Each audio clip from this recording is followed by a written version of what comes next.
Welcome to 20 Minutes with Mike. I think we have a very exciting and interesting episode today on what the secret sauce is to productivity and profitability, and that's intention. All right, let's get started. So, I've been seeing recently a lot of stuff on social media platforms and listening to podcasts, and there's been a lot of talk about, what are the things that you need to know in order to be productive, and if you own a small business, or a small law firm in particular, if you're a solo practitioner or you maybe have a small firm with just a few employees, how to be profitable. Because, if you've listened to any of my other episodes, I talk a lot about the importance of being profitable. Nobody wants to have a poor lawyer. That is, a lawyer that's worried about paying the rent is not focused on your case. And that's what clients want, is they want someone, to be focused on their case and putting in their time.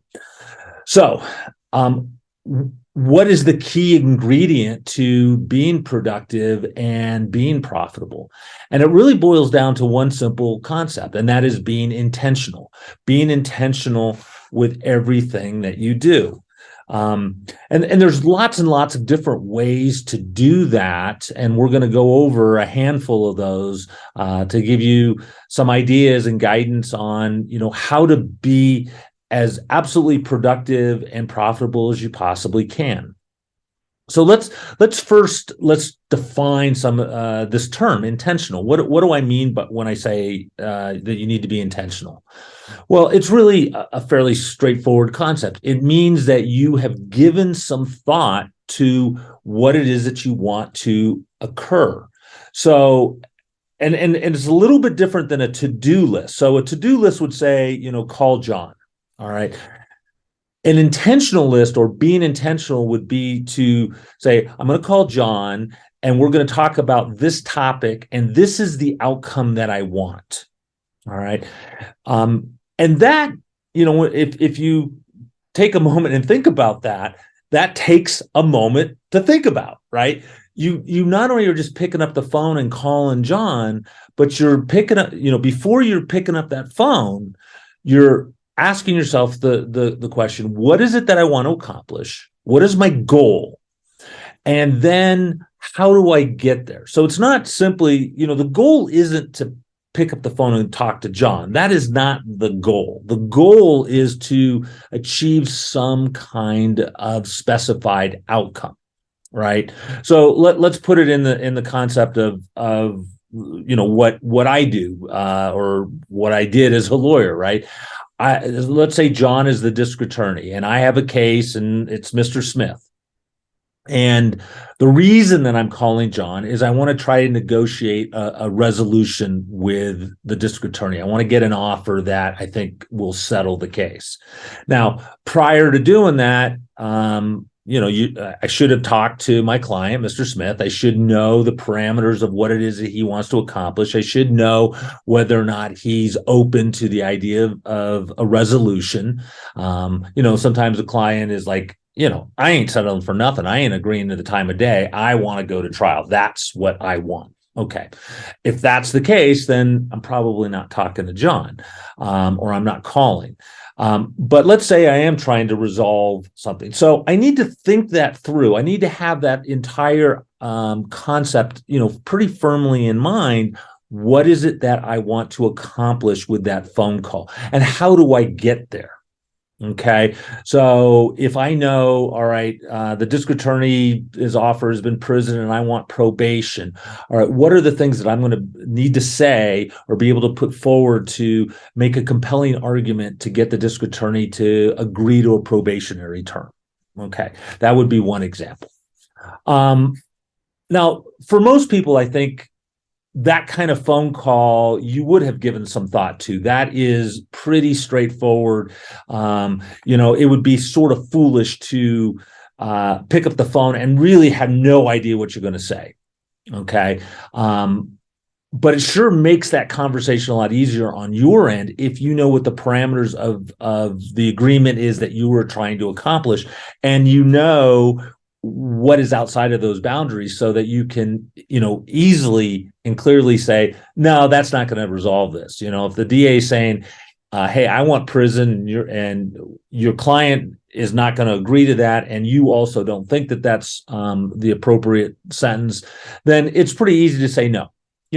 Hey, I think we'll do at least as well at trial and maybe better. So, the answer is, if you're not willing to agree to that. So understanding your parameters. For court appearances, and I see this all the time, where I see lawyers show up and it's pretty obvious that they have absolutely no agenda. They have no idea what it is that they're trying to accomplish. They're just there to get in and get out, right? They haven't really thought it all the way through. They just know that they have to be in court. And so, whatever the DA wants or whatever the court wants, they're just going to go along with it. I think that that's a huge mistake. I think that it's really important that you go with an agenda, that you've considered it, you've spoken to your client about it, and you have a good idea of what it is that you're trying to accomplish, so that you actually get something done. I truly believe that there are way too many court appearances where nothing gets accomplished. I think the court agrees with that, and globally the system probably agrees with that there's just way too many continuances, because at least one of the parties hasn't thought it through. They don't know what it is that they're trying to accomplish. They haven't set an intention for that appearance. Let's take another example. Let's say, you're working and you get a phone call from Mr. Jones, and Mr. Jones is angry. And so while, maybe you wouldn't normally take the call, and I've done other episodes about when you should and should not take calls and time blocking and that kind of thing. But let's assume you decide, okay, I'm going to take the call. This client is angry. If I don't take the call, it is only going to make a situation worse. Well, I think what happens a lot of times, and I know that I'm certainly was guilty of this, is I just pick up the phone and just start talking off the cuff. And often that would lead to me being, angry. Sometimes I'd get angry at the client, or upset, and wind up saying something that, really isn't going to serve me very well. Not going to help the client out. And, it winds up, instead of being a positive forward step, it's going to be a negative step. Here's what I recommend, when we're talking about being intentional, right? So you get that call, what it is. Before you pick up the receiver, take a second, take a breath, and ask yourself, okay, this client's upset. Maybe you know why, maybe you don't know why. It doesn't really matter. But what is it that you want to try to accomplish with that? So normally, the first thing you want to do is de-escalate it, right? Okay. A lot of times it's a function of the client being misinformed or uninformed. There hasn't been enough communication between the two of you. And, they may be upset about something that you did, or maybe something that you had absolutely no control over. But, you probably need to start from the perspective of, let's just de-escalate it. Let's just talk it through and try to come up with a solution, as opposed to just starting off being super defensive. The client is accusing you, of doing whatever. And maybe it's true, maybe it's not true, but our natural inclination, I know my natural inclination would be to be defensive and to start arguing with them. That may or may not be your best way to handle it. But the point here is not how you handle a specific phone call. The point is that you take a moment to be intentional about what is the goal that you want to accomplish during the course of that phone call. And if you find that you are not getting there, if you find that for some reason you're not being able to accomplish that goal, you might want to ask yourself, maybe I should terminate this. And let's say, you know what, hey, Mr. Jones, I'm sorry you're upset, and I understand why. I would really like to spend some time talking to you about this. I'm not really available right now. Let's reset another date. That might be a response. The thing is, if you know that your intention is to not escalate, is to de-escalate it, then you're much less likely to escalate the problem, which is something that I see happen a lot. I know that it happened with me quite a bit, is that, if I didn't set a real clear intention to de-escalate the situation, I would often escalate it and just make what was starting out a bad situation worse. So my point is that setting an intention before you do anything is going to increase your productivity and is going to increase your profitability. Setting an intention of the kind of clients that you want to work with. I mean, understanding that not everybody walks through the door, even if they have a bag full of cash and even if they can pay the freight and can pay your full bill, is not necessarily who you want to work with. Who is your ideal client? Having an intention to understand the people that you want to work with.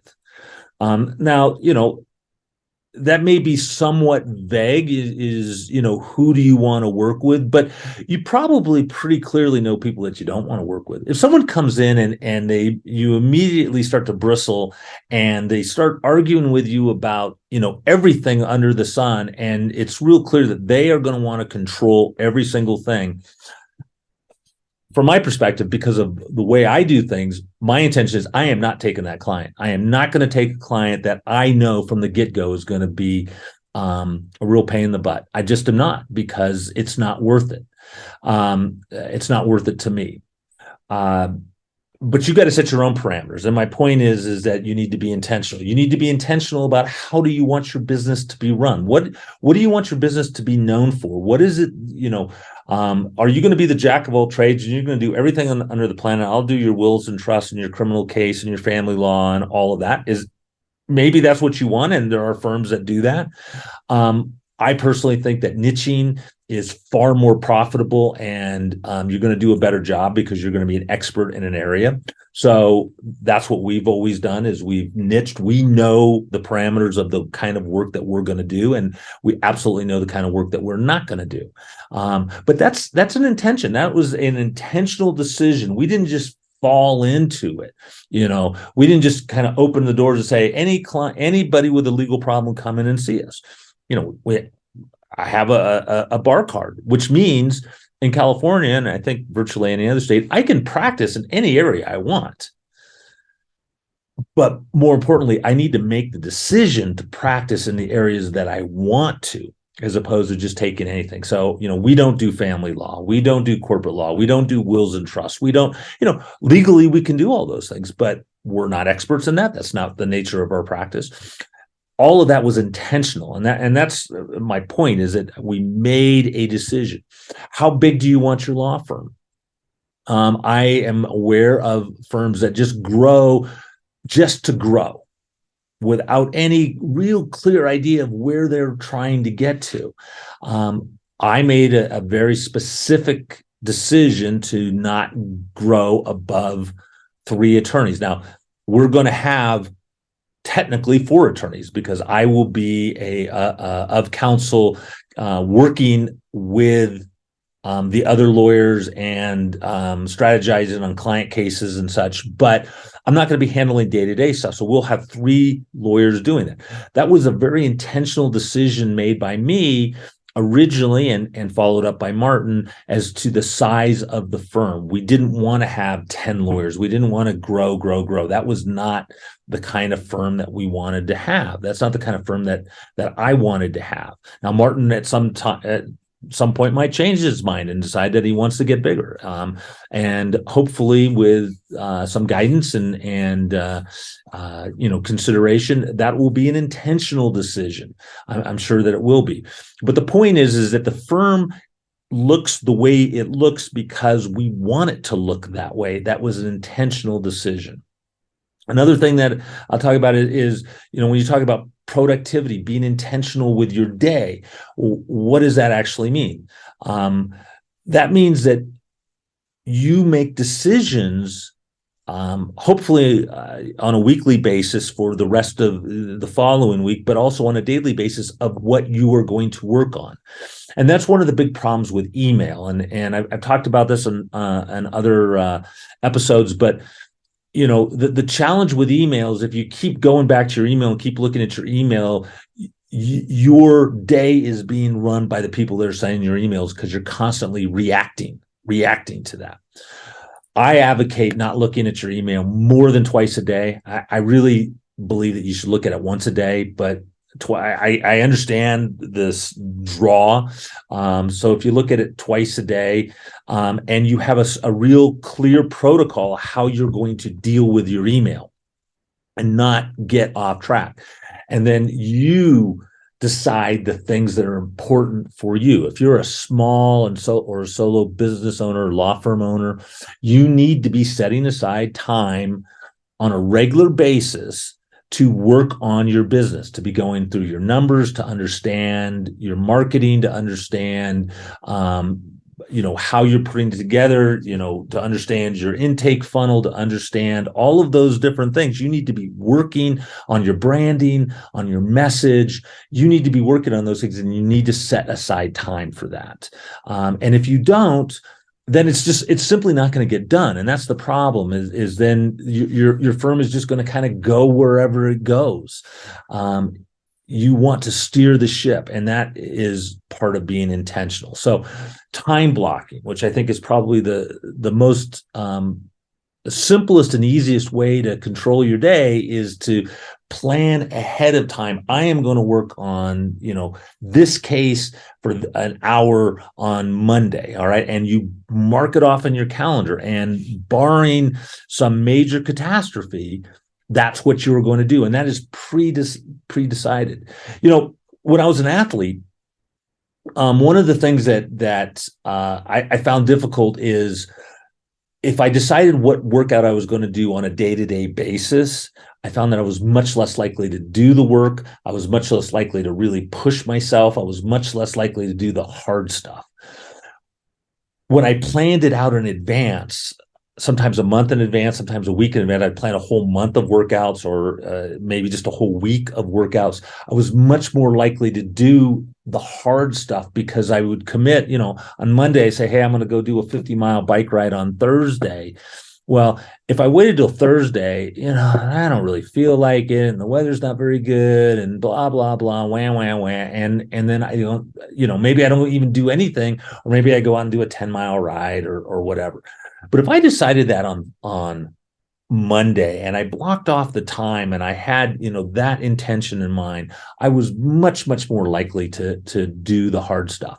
And that's where, time blocking becomes really, really helpful, is deciding to do the hard stuff at a time when it's easy to decide to do the hard stuff, because you're not actually going to have to do it until later, and then just keeping your commitment to yourself. That's what time blocking really is keeping the commitment to yourself. So if you're going to work on your business, on Friday afternoons at 3:00, man, that is sacrosanct. You block that off. I recommended to a client just the other day that, because he was having some issues with his staff, and it was clear that not everybody was on the same page. I said, you know what? Here's what I'm going to recommend. Every afternoon, you do a quick 10-minute stand-up meeting where you just sit, you don't sit down, you all stand up, and you talk about what it is that you're accomplishing, how that day went, and what the next day, what the priorities for the next day are. What are the things that he needs done by his staff? Because he was giving them mixed messages. And because he was giving them mixed messages, they were winding up having to interpret things. And what that meant was, what he thought was priority, they may not understand was a priority. And so they weren't getting things done that he needed done. And so intention is just another way of saying, what is your priority? The things that are important to you, the things that need to get done, and you know what they are. That's not the hard part, knowing what they are. The hard part is setting aside the time to do it. And that's where intention becomes so critical.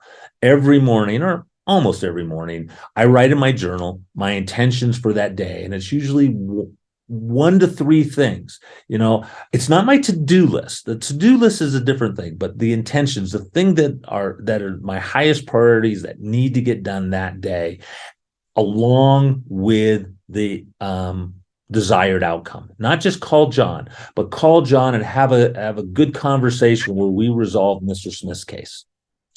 All right, everybody, there goes the crow. And in just a second, the coyote's going to howl. There we go. See that? So that means that our time is up.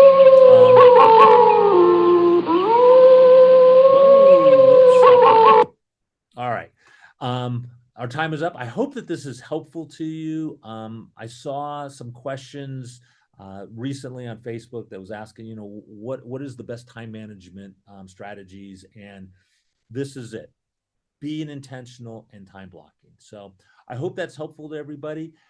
If you have any comments or have any questions, or there's any other topics that you'd like me to cover, please put it I'll post this on Facebook. You can put it in the comments below, or this will also be posted on my YouTube channel, and you can make comments there. I'd be happy to address those. I'm, constantly looking for topics to go over that will be helpful to other people.